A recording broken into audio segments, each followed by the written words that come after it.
매년 6월이 오면 저는 7월 첫 주에 있는 창립 기념일을 맞이하기 위해서 우리 교회가 어떤 교회가 되어야 하는가 늘 생각을 합니다. 우리 교회가 방향을 제대로 정하고 걸어가고 있는가 하는 우리 소위 교회론을 생각하면서 그렇게 6월의 시간을 보내곤 합니다. 올해는 우리 교회가 41주년을 맞이하게 됩니다. 우리는 40년이라는 한 세대를 큰 과오 없이 잘 넘어왔습니다. 40년 동안 주님의 크신 은혜가 있었고 우리 교회를 세우기 위해 땀과 눈물을 흘린 1세대의 강력교회 어른들의 기도와 헌신이 있었기에 가능했습니다. 사람들의 기억력은 한계가 있기 때문에 교회를 세우기 위해 수고하신 분들의 이름과 땀을 잊을 수도 있지만 우리 주님께서는 이분들의 섬김과 눈물을 절대로 잊지 않으십니다. 저는 40여 년의 우리 교회 역사를 뒤돌아보면서 우리 교회 신앙 선배들의 신앙과 정신이 변질되지 않도록 점검하고 성찰하면서 그 토대 위에 교회를 세워나가면 된다, 이런 생각을 해봤습니다. 감히 말씀드리지만 우리 교회는 뿌리가 튼튼히 내려져 있습니다. 줄기와 잎도 바르고 튼실하게 자라고 있습니다. 앞으로 우리 교회는 첫사랑, 첫신앙을 잃지 않도록 점검하고 또 점검하면서 전진하면 되겠다라고 생각을 해봅니다. 오늘 구약의 이사야 선지자는 이렇게 선포합니다. 너희는 귀를 기울여라. 나의 목소리를 들어라. 주의 깊게 내가 하는 말을 들어라. 이 말씀은 이사야 선지자가 이스라엘 백성들에게 설교하는 장면이다, 이렇게 봅니다. 주님께서 이사야의 입술을 빌어서 너희는 내 말을 들어라, 이렇게 직설적으로 주님이 말씀하시는 것처럼 그렇게 설교합니다. 고대에는 주의 영에 감동된 선지자들이 주님을 대신해서 직설법으로 이렇게 예언을 하기도 했습니다. 이사야가 이 말씀을 할 당시에 이스라엘은 남왕국 유다와 북왕국 이스라엘로 분단되어 있을 때입니다. 이사야는 남왕국 유다에서 활동한 예언자입니다. 지금 북왕국 이스라엘은 북방의 강대국인 아수르의 침공으로 나라가 망해버렸습니다. 아수르는 그 여세를 몰아서 남왕국 유다까지 침공하려고 작전을 세우고 있습니다. 남왕국 유다의 왕과 대신들은 아수르의 침공을 막아내기 위해서 머리를 맞대고 골몰하고 있습니다. 이런 긴박한 상황에서 하는 이사야 선지자의 말은 너희는 귀를 기울이고 내 말을 들어라. 이사야는 아수르를 주님이 보내신 채찍으로 보자, 이렇게 말합니다. 주님이 품을 떠난 자녀들에게 돌아오라고 아수르라는 채찍으로 경고하고 있다, 이런 주장입니다. 이제라도 남왕국 유다가 주님의 품으로 돌아오면 유다는 주님의 도움으로 아수르의 위협에서 벗어나 번영의 길을 갈 것이다, 이런 주장입니다. 원래 이스라엘은요, 국력이 강해서 살아남은 민족이 아닙니다. 이스라엘은 주님을 의지하는 신앙을 근거로 나라를 세우고 강대국들 틈바구니에서 역사를 이어오고 있는 그런 민족입니다. 주님의 품을 떠나면 이스라엘은 비참하게 망했습니다. 이스라엘이 주님의 손에 붙들려 있을 때 이스라엘은 강대국이 되었고 번성했습니다. 주의 말씀을 듣고 그 말씀에 근거해 살아갈 때 이스라엘은 우뚝 서서 당당하게 살아남을 수 있었습니다. 이런 역사를 너무도 잘 알고 있는 이사야가 민족의 위기 속에서 하신 말씀입니다. 너희는 내 말을 들어라. 인간의 지체 중에서는요, 기능이 없는 지체, 쓸모없는 지체가 여러분 하나도 없습니다. 이 때문에 인간의 몸에 붙어있는 지체는요, 매우 예쁩니다. 그런데 이 지체 중에 일부가 몸에서 떨어져 나가 있으면 그 지체는 예쁘지도 않고 오히려 흉물스럽습니다. 제가 한번 근거를 대볼게요. 여러분 손톱을 한번 보세요. 이렇게 손톱 보시라는 거 뭐야, 손 내놓고 손톱 한번 보세요. 손톱 예쁘죠? 뭐 예쁘다고까지 말을 할 수 없어도 괜찮잖아요. 손톱이 하나만 빠져도 우리는 너무도 고통스럽습니다. 요즘에 한국에 뜨고 있는 학과 중에 하나가요, 네일아트 학과입니다. 손톱을 예쁘게 치장하는 학과가 생겨서 많은 학생들이 손톱을 다듬고 치장하는 방법을 공부합니다. 그런데 이 손톱이 잘려 나와서 방바닥에 굴러다니면 여러분 어떻게 됩니까? 더럽다고 주워서 쓰레기통에 버립니다. 손톱이 지체에 붙어 있을 때는 예쁘게 다듬고 색칠하면서 잘 꾸미는 소중한 지체가 됩니다. 하지만 몸에서 떨어져서 제멋대로 굴러다니는 손톱은 사람들이 더럽다고 주워서 쓰레기통에 버려버립니다. 제가 청년 시절에요, 교통사고 현장을 목격한 적이 있습니다. 어린아이까지 포함해서 3사람이 죽었던 비참한 교통사고 현장입니다.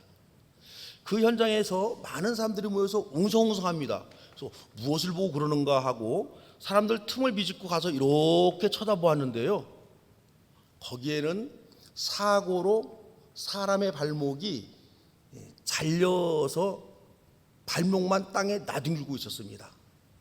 몸에서 잘려나간 지체인 발목을 보는 순간요, 기겁을 했습니다. 그날 밤에 땅에 나뒹굴던 발목이 머리에 떠올라서 잠을 이루지 못했어요. 저도 청년 때 상당히 담이 큰 청년이라는 소리를 들어봤는데요, 그런데요, 그 이 발목, 땅에 나들고 있는 발목을 보면서 그날 밤 너무너무 힘이 들었습니다. 여러분 참 이상하죠? 내 발목을 쳐다보면 무덤덤하고 그 어떤 공포감도 생기지 않습니다. 그런데 발목이 다리에서 잘려나가서 발목만 나들고 있으면 무섭고 공포스럽기까지 합니다. 지체는 몸에 붙어 있을 때 예쁘고 제 기능을 다할 때 아름답습니다. 인간이란 이런 존재입니다, 여러분. 인간이 우주의 몸인 주님 품 안에 있을 때 예쁘고 아름답습니다. 인간이 하나님을 떠나서 살아가면 흉물스럽고 볼상사납습니다. 성경은 인간이 주님과 떨어져 사는 것, 이것이 바로 죄이고 타락이다, 그렇게 말합니다. 예수님은 이 점을 쉽게 설명했죠. 나는 포도나무요 너희는 가지이다, 이렇게 설명합니다. 가지가 나무에 붙어 있으면 많은 열매를 맺습니다. 가지가 나무에 떨어져 있으면 사람들이 그것을 주워다가 태워버립니다. 이와 같이 예수님에게 붙어 있는 사람은 인생의 열매를 많이 맺을 수가 있습니다. 예수 안에 머무는 사람만이 멸망하지 않고 영생을 얻을 수가 있습니다. 주님 품 안에 있다, 이 말은요, 주님의 말씀을 듣는 사람이라, 그런 뜻입니다. 그렇다면 우리 생각해 봐야죠. 우리는 주님의 어떤 말씀을 들어야 할까요? 여러분은 주님으로부터 어떤 말씀을 듣고 싶습니까? 우리가 듣고 싶은 말은 복 주겠다, 이런 말들이죠. 나음을 이뤘다, 용서함 받았다, 이런 말들을 우리는 듣고 싶습니다. 주님의 백성들은요, 내가 듣고 싶은 말을 들으려 하기보다는 주님이 하시는 말씀을 들을 수 있는 귀를 가지고 있어야 됩니다. 하나님은 예수님을 통해서 우리에게 진짜 하고 싶은 말, 그 말이 무엇인지를 알려주셨습니다.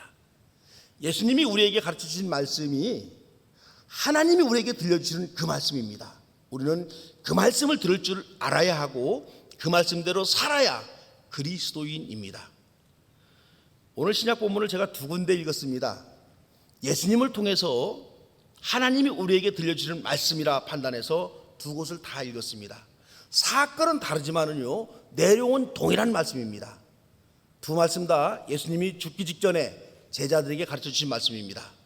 죽음을 앞둔 가르침이다, 이 말은요, 최고로 중요한 말씀이다, 이런 뜻이 담겨 있습니다. 먼저 마가복음에서는요, 예수님이 예루살렘에 올라가고 있는 장면입니다. 여러분 한번 대답해 보세요. 우리나라에서 출세를 하려면 어디로 가야 합니까? 서울로 가야죠. 사람은 그래서 나면 어디로 보내라고 우리 말하고 있어요? 서울로 보내라. 이스라엘의 서울, 이스라엘의 수도가 예루살렘입니다. 그 시대의 정치와 문화와 경제와 종교의 중심지가 바로 예루살렘입니다. 그러기에 유대인들도 출세를 하기 위해서 예루살렘으로 올라갑니다. 그 시대의 힘의 근원이 예루살렘이었기 때문에 사람들은 성공을 위해서 예루살렘으로 올라갑니다. 오늘날 우리의 서울도 동일하죠. 돈을 벌려면 서울로 가야 하고, 성공과 출세를 하려면 서울로 가야 하고, 문화적 생활을 누리려면 서울로 가야 하고, 힘을 가진 사람으로 살고 싶으면 서울로 가야 합니다. 그래서 해방 이후부터 지금까지 서울의 인구는 늘어만 갑니다. 시골에서 꿈과 야망을 가진 사람들이 매일매일 서울로 그렇게 올라갑니다. 그렇게 사람이 많이 모이다 보니까요, 서울은 속임과 파기와 살상과 충돌의 중심지가 되었습니다. 이스라엘의 수도인 예루살렘도 오늘날 서울과 동일했습니다. 이런 예루살렘을 보면서 예수님은 예루살렘아 예루살렘아, 선지자들을 죽이고 너에게 파송된 자들을 돌로 치는 자야, 이렇게 탄식을 했습니다. 예루살렘의 원래 뜻은요, 평화의 원천이다, 이런 뜻인데, 이와는 정반대로 예루살렘은 험악한 도시로 변질되어 있었습니다. 그런데도 사람들은 성공과 번영과 출세를 위해서 여전히 예루살렘으로 올라갑니다. 예수님은 출세와 번영을 위해서 예루살렘에 가지 아니했습니다. 예수님은 기존 질서에 도전하다가 십자가에 죽기 위해서 예루살렘으로 갑니다. 그런데 제자들은 이런 예수님의 예루살렘 여행의 목적을 상당히 오해했습니다. 야고보와 요한이란 형제의 제자가 예수님에게 한 가지 부탁을 합니다. 예수님이 예루살렘에 올라가서 영광을 받게 되면 하나는 좌편에 하나는 우편에 자신들을 앉게 달라, 그런 부탁을 합니다. 쉬운 말로 해본다고 한다면, 예수님이 예루살렘에 올라가서 왕권을 잡게 되면 하나는 우리말로 우정으로 세워주고 하나는 좌의정으로 세워달라, 이런 말이에요. 야고보와 요한은 예수님이 십자가에 죽으러 올라가는 것이 아니라 예수님의 능력으로 예루살렘을 점령해서 그곳에서 권력을 잡고 왕권을 주려고 올라가시는 것으로 그렇게 생각을 했습니다. 사실요, 대부분의 다른 제자들도 그렇게 생각을 했습니다. 이 말을 듣고 동료들이 분노하며 화를 냅니다. 야고보와 요한에게 선수를 뺏겼다, 이렇게 생각합니다. 예수님이 예루살렘에서 권력을 잡게 되면 제자들이 중심이 될 것이고, 이때를 대비해서 미리 제자들끼리 서열을 정해놓는 것도 필요한 일 중에 하나다 생각했습니다. 누가 먼저일까 하는 거죠. 이런 생각에 빠져있는 제자들에게 예수님이 말씀하십니다. 너희 가운데서 누구든지 위대하게 되고자 하는 사람은 너희를 섬기는 사람이 되어야 되고, 너희 가운데 누구든지 으뜸이 되고자 하는 사람은 모든 사람의 종이 되어야 한다. 세상에서 추구하는 목표와는 정반대 목표가 예수님의 목표입니다. 주의 자녀들은 으뜸이 되고 최고가 되고 지배자가 되고 통치자가 되는 것, 그것이 목표가 아니라 낮아지고 섬기고 헌신하고 봉사자가 되는 것, 그것이 삶의 목표여야 된다, 이런 말씀입니다. 이 말씀을 하나님의 말씀으로 알고 들으라고 성경은 우리에게 말합니다. 요한복음에 보면요, 예수님을 통해서 하시는 주님의 말씀을 좀 더 분명히 알 수가 있습니다. 요한복음에서는 예수님이 이 세상에서 마지막 저녁 식사를 하면서 일어난 사건입니다. 이 저녁 식사는 예수님의 마지막 저녁 식사였습니다. 내일 새벽에는 예수님이 로마의 병정들에게 잡히고 십자가에 죽임을 당합니다. 세상을 떠나기 마지막 저녁 시간에 예수님은 대야에 물을 떠서 제자들의 발을 정성껏 씻깁니다. 그리고 말씀하십니다. 선생인 내가 제자인 너희들의 발을 씻겨주었다. 제자인 너희도 서로 남의 발을 씻겨주어라. 이것이 제자들에게 주신 예수님의 마지막 말씀입니다. 마지막 말씀이란 뭐예요? 대단히 중요하고 최고의 교훈임을 암시하는 거죠. 예수님이 세상을 떠나면서 우리에게 주신 최고의 말씀은 서로 발을 씻어주라, 이 말씀입니다. 하나님이 예수님을 통해서 우리에게 주신 말씀입니다. 오늘의 주제로 정리해 본다고 한다면, 남의 발을 씻겨주며 살아가는 사람이 주님의 말씀을 듣는 사람입니다. 남의 발을 씻어주는 사람이 주님의 몸에 붙어있는 지체와 같은 아름다운 존재입니다. 세상에서 말하는 위대한 꿈이란 세상 사람들이 우러러보는 그 무엇을 성취하는 것으로 그렇게 우리는 말합니다. 세상 사람들은 돈과 명예와 권력으로 상징되는 세상의 그 무엇을 손에 쥔 인물이 되는 것, 이것이 위대한 꿈이고 삶의 목적이라고 봅니다.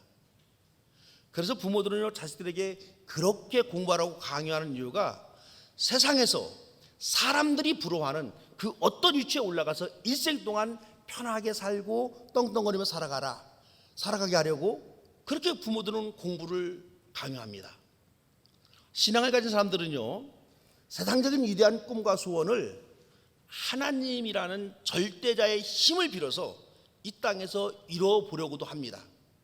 바로 야고보와 요한의 형제처럼 예수님을 통해서 자신들의 욕심을 채워보려는 생각을 사실은 저와 여러분도 은연중에 하고 있습니다. 어떤 사람은 믿기만 하면 그 위대한 꿈이 이룰 수 있다, 이렇게 선전하기도 합니다. 이러한 관점에서 보면 신앙을 가진 그리스도인이 신앙이 없는 세상 사람들과 별로 큰 차이가 없어 보입니다. 모두가 많은 돈을 벌고 싶어하고, 모두가 높은 지위를 차지하고 싶어하고, 모두가 대단한 업적을 이루고 싶어합니다. 이런 놀라운 꿈들을 이루기 위해서 그리스도인은 하나님의 백을 동원하는 유리한 위치에 있다, 이렇게 보는 어리석은 사람도 있습니다.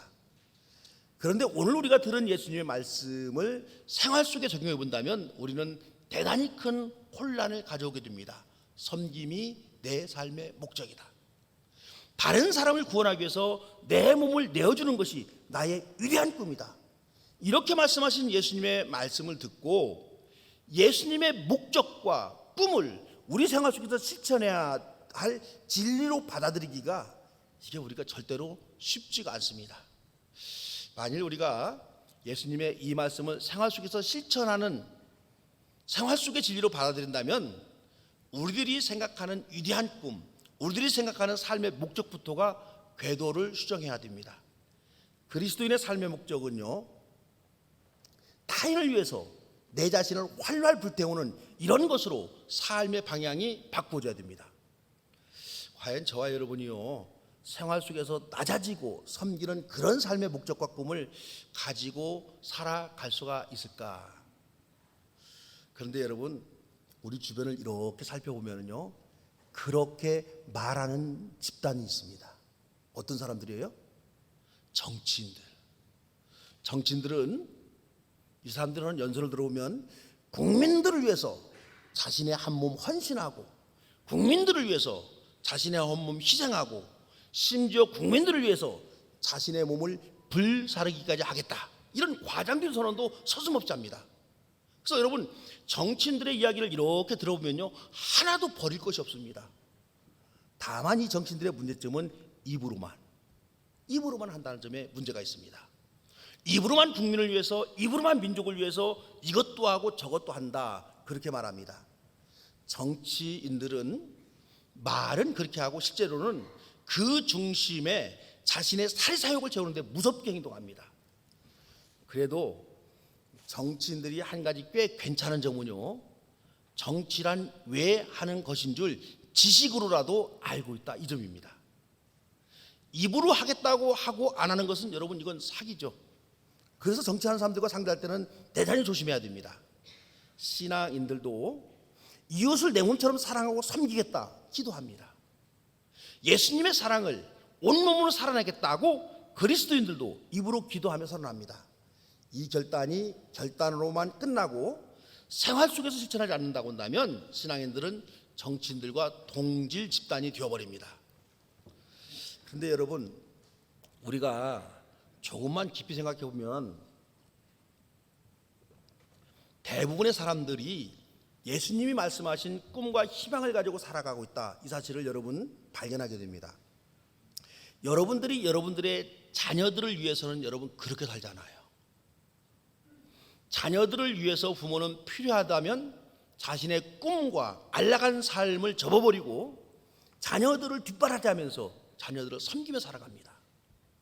부모들은 일생 동안 열심히 해서 얻은 수익의 대부분이 자녀들에게 다 들어가도 조금도 불평하지 않습니다. 오히려 자식을 위해서 헌신하고 섬기는 일, 이것을 기쁨으로 알고 잘 감당합니다. 나이가 들어서 직장에서 은퇴하고 이제는 부부가 자신들만의 시간을 가지고 즐겨도 될 그런 나이가 되었는데도 결혼한 자식을 위해서 손자, 손녀들까지 돌봅니다. 인생의 남은 시간과 에너지를 또다시 자녀들을 위해서 소모합니다. 대한민국의 부모들은요, 자신들의 삶은 없고 자식을 위한 삶이 대부분입니다. 자식을 위해서라면 기꺼이 희생하고 자식을 위해서라면 자기 몸이라도 불태우겠다는 헌신적인 자세가 부모들의 자세입니다. 그래서 저는 대한민국의 부모들은 위대한 부모들이다, 감히 그렇게 선언합니다. 그러기에 여러분, 부모는요, 자식보다 훨씬 큰 존재이고 더 성숙한 존재입니다. 이러한 이유로 사람이 자식을 낳고 부모가 되어보아야 진짜 어른이다, 이렇게 말할 수가 있습니다. 예수님이 저와 여러분에게 요구하는 것이 여러분 바로 이겁니다. 인간이라면 누구나 자기 자식을 위해서 헌신하고 섬기는데, 주님을 믿는 사람들은 그 헌신의 범위, 그 섬김의 범위를 좀 넓히라, 그렇게 말씀하시는 거예요. 적어도 교회 다니는 사람들에게만이라도 그 헌신과 섬김을 나눠주라, 이렇게 말씀하십니다. 신앙이란 부모가 자식을 위해서 헌신하는 그 헌신과 섬김과 희생을 교회 공동체까지 확대하는 것, 이게 여러분 신앙입니다. 교회는 그 헌신과 섬김과 희생을 사회로까지 확대하는 사명이 교회가 있는 겁니다. 여러분 생각해 보세요. 예수 안 믿는 사람들도 부모라면 누구나 자기 자식을 위해서 봉사하고 헌신하고 섬기고 있습니다. 혈연적 관계를 맺은 사람들끼리는 신앙이 없는 사람들도 충분히 서로를 돌보면서 서로의 발을 씻어주며 그렇게 살아갑니다. 신앙의 사람은 혈연적 관계가 없는 사람들에게도 그 섬김과 돌봄의 관계를 확대하는 사람입니다. 기독교 신앙이란 예수 그리스도와 한 식구가 되어 살아간다, 이런 의미면서 동시에 혈연적 관계가 없는 사람들도 한 식구로 알고 서로 발을 씻기며 살아가는 것, 이것이 여러분 기독교 신앙입니다. 주님께서 우리에게 그렇게 서로를 섬기며 살아가라고 말씀하십니다. 이 말씀을 하나님의 말씀으로 들으라고 성경은 우리에게 말하고 있습니다. 이제 41주년인 우리 교회가 어떤 교회가 되어야 할 것인가, 충분히 우리가 정리해 볼 수가 있습니다. 주의 말씀을 듣는 교회가 되어야 됩니다. 주의 말씀을 듣고 그 말씀대로 사는 사람들이 모이는 그런 교회가 되어야 됩니다. 여러분, 훌륭한 교사가 되려면요, 많은 책을 읽어서 풍부한 지식을 소유해야 됩니다. 훌륭한 그리스도인이 되려면 서로 발을 씻겨주라는 말씀을 생활 속에서 살아내면 됩니다. 목사, 신부가 되려면 꽤 많은 신학적 이론을 공부하고 꽤 많은 책을 읽어야 합니다. 훌륭한 그리스도인이 되려면 낮아지고 겸손하고 섬기며 살라는 예수님의 이 말씀을 생활 속에서 실천하면 됩니다. 여러분, 한번 우리 상상해 보세요. 최고가 꼴찌를 섬기고 권력을 잡은 자가 힘없는 약자들을 섬기며 부자가 빈자를 섬기는 세상, 생각만 해도 참 아름다운 세상입니다. 교회에서만이라도 이런 운동이 일어나고 교회에서만이라도 이런 법칙이 적용되어야 어른된 교회다, 그렇게 우리가 말할 수 있습니다. 낮아져서 세상을 섬기라는 이 말씀을 주님이 우리에게 주시는 말씀으로 듣고 이 말씀을 생활 속에 실천하며 그렇게 살아가는 저와 여러분 되시기를 주의 이름으로 축원합니다. 사랑해 주님, 주님의 귀한 말씀을 우리가 듣고 알고 깨달으면서도 생활 속에서 실천하지 못하는 저희들입니다. 우리 주님,